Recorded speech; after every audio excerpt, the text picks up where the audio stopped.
बिस्मिल्लाहिर्रहमानिर्रहीम सब्बिह इस्म रब्बिकल आला अल्लज़ी खलक़ फसव्वा वल्लज़ी क़द्दर फहदा वल्लज़ी अख़रजल मरआ। शुरू अल्लाह के नाम से जो रहमान और रहीम है।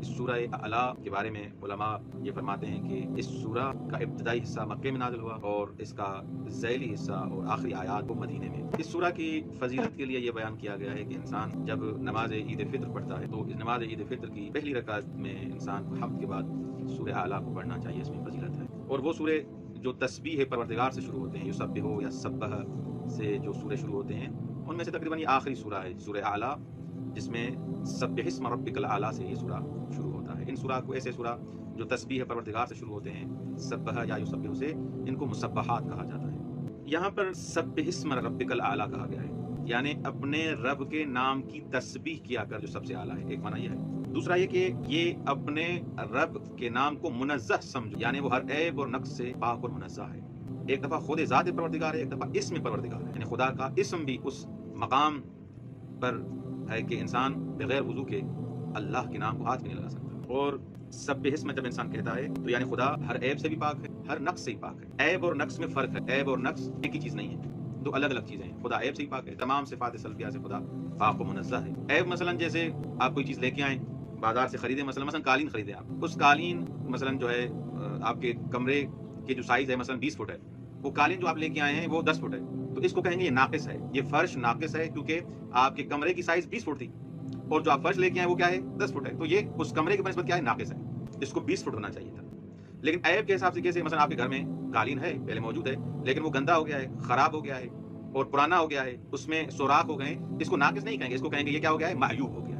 तो खुदा हर ऐब से भी पाक है और खुदा हर नक्स से भी पाक है। खुदावंद मुतआल के इस्म का एक अलग मकाम है, और जैसा कि उलमा ये फरमाते हैं कि सब्बिह इस्म यानी खुदा का नाम भी आप जब लो अच्छे तरीके से लो, खुदा का नाम कभी भी नक्स और ऐसे अल्फाज इस्तेमाल न करे जिनमें ऐब पाया जाए, जिनमें नक्स पाया जाए, और नुक्स और ऐब वाली चीज़ों से कभी भी खुदा को याद न किया जाए। सब्बिह इस्म, क्योंकि खुदावंद मुतआल इन तमाम चीज़ों से पाक और मुनज़्ज़ह है। आयतुल्लाह बुरूजर्दी, क्योंकि नामों का तक़द्दुस है, उस अंदाज में मरातिब का ख्याल किया जाए। अहले बैत अलैहिस्सलाम का भी जब नाम लिया जाता है उन मरातिब का ख्याल करना ज़रूरी है। अगर दफ्तर में थे या किसी हुसैनिया में थे तो बहरहाल एक बूढ़ा शख्स था जिसने फारसी ज़बान में कहा बराए सलामत सलामती है इमाम ज़मान अजल्लहु फरजहु शरीफ व आग़ाए बुरूजर्दी बुलंदतर सलावत। तो जैसे उस बूढ़े ने ये सलावत इस अंदाज से पढ़वाई तो आयतुल्लाह बुरूजर्दी उसने असा लेके वहीं पर पहुँच गए। तो उन खादिमीन ने पूछा आगा क्या हुआ है, क्योंकि आयतुल्लाह बुरूजर्दी इमाम खुमैनी के उस्ताद हैं और कई मराजे जो भी मराजे हैं इस कर्न के तकरीबन आगा उन सब के क्या हैं उस्ताद हैं, अक्सर के उस्ताद हैं। तो आगा क्या हुआ, क्यों आप परेशान हुए और क्यों असा के साथ आप इस दर को खटखटा रहे हैं, वजह क्या है? तो आगा ने कहा कि ये सलवात किसने ऐसे पढ़वाई है? कहा इसने पढ़वाई है। कहा इसने सलवात इस अंदाज से इसको नहीं पढ़वानी चाहिए। मेरा नाम इमाम ज़मान अजल्लहु फरजहु शरीफ के साथ कि बराए सलामत ये इमाम ज़मान व आग़ाए बुरूजर्दी, मैं कहाँ खादिम खाके पाए इमाम ज़मान और कुजा इमाम ज़मान, असल ऐसे नाम नहीं लेना चाहिए। तो इस अंदाज से इंसान को मरातिब का ख्याल करना चाहिए। खुदा की जब हम्द करे तो खुदावंद मुतआल की सिफ़ात और खुदा की नाम का उस अंदाज से ख्याल करे। अहले बैत अलैहिस्सलाम को अपने साथ ला युक़ासु बिना को मद्देनज़र रखते हुए कभी भी शामिल न किया जाए। इन मरातिब का ख्याल करना ज़रूरी है। उसके बाद आप जब उसूल काफ़ी पढ़ते हैं उसके जिल्द नंबर 8 में, क्योंकि अहले बैत अलैहिस्सलाम के जो शागिर्द थे उनके मुख्तलिफ मरातिब थे। आप जब तारीख़ पढ़ेंगे उनके जो शागिर्द देखेंगे, उनके महज़र में जो अफराद आते थे उनकी अहलियत और उनकी काबिलियत मुख्तलिफ मरातिब वाले अफराद आते थे। सब एक जैसे नहीं थे कि सबका इल्म सबकी अहलियत एक जैसी, वैसे नहीं थे। अन्नासु मआदिनु कमादिन ज़हब वल फ़िज़्ज़ा, यहाँ पर जो तशबीह दी है कि अफराद ख़जाने की तरह हैं, मअदन की तरह हैं, जैसे मसलन सोने और चांदी के ख़जाने होते हैं, इसी तरह अफराद भी ऐसे हैं। कुछ अफराद की अहलियत इस काबिलियत और एबिलिटी ऐसे होती है और कुछ अफराद की कम होती है, कुछ अफराद की ज़्यादा होती है। इमाम सादिक़ अलैहिस्सलातु वस्सलाम, क्योंकि खुदा के इस्म की बात है तो इमाम ने एक शागिर्द, कभी ऐसे होता था कि इमाम सवाल करते थे और कुछ जो सहाबी होते थे वो इमाम से पूछते थे, लेकिन जो खुसूसी जिन अफराद की तरबियत की जाती थी उनसे इमाम भी सवाल कर लिया करते थे। तो इमाम ने एक शागिर्द से पूछा अल्लाहु अकबर का क्या मतलब है, अल्लाह अकबर जो हम कहते हैं इसका मतलब क्या है? तो उसने जवाब दिया अकबर मिन कुल्लि शै, अल्लाह हर चीज से बड़ा है। अकबर मिन कुल्लि शै, अल्लाह हर चीज से बुजुर्ग है, बड़ा है। तो आपने फरमाया फकान सुम्मा शै फयकुन अकबर मिनहु, यानी एक चीज हो और उससे खुदा अकबर हो, ऐसे तुम्हारी मुराद है? यानी एक चीज पहले हो और उससे खुदा क्या हो, अकबर हो, बुजुर्ग हो। तो इमाम जाफर सादिक अलैहिस्सलाम ने से उसने पूछा तो फिर कैसे कहना चाहिए अल्लाह अकबर से, फिर क्या मुराद है?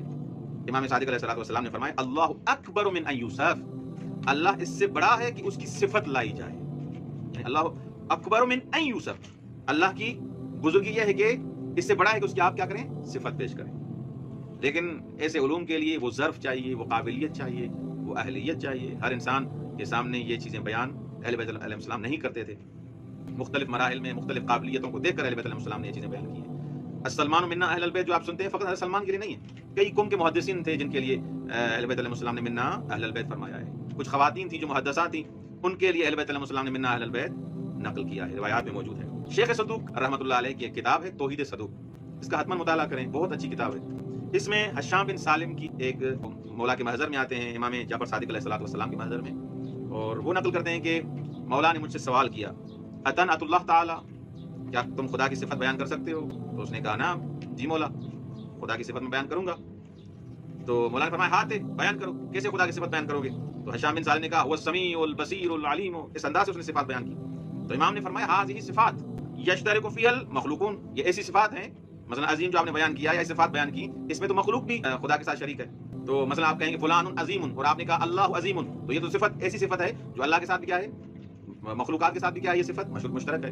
تو کیسے تم اللہ کی صفت بیان کرتے ہو؟ تو حشام نے کہا مولا پھر کیسے خدا کی وصف بیان کرنی چاہیے، خدا کی نعت یعنی وصف کیسے انسان بیان کرے؟ تو مولا نے فرمایا ایسے بیان کرو، هو نور لا ظلمت فیہ، حیات لا موت فیہ. نہ کہو علیم، نہ کہو عالم، بلکہ کہو هو نور، وہ خود نور ہے جس میں اصلا ظلمت ہی نہیں ہے. هو نور وحیات لا موت فیہ، نہ کہو کہ خدا زندہ ہے بلکہ کہو هو حیات، خود حیات ہے. علم عالم نہ کہو بلکہ کہو علم لا جہل فیہ، وہ علم ہے، منبع علم ہے، وہ علم ہے، اس کا علم لا متناہی ہے.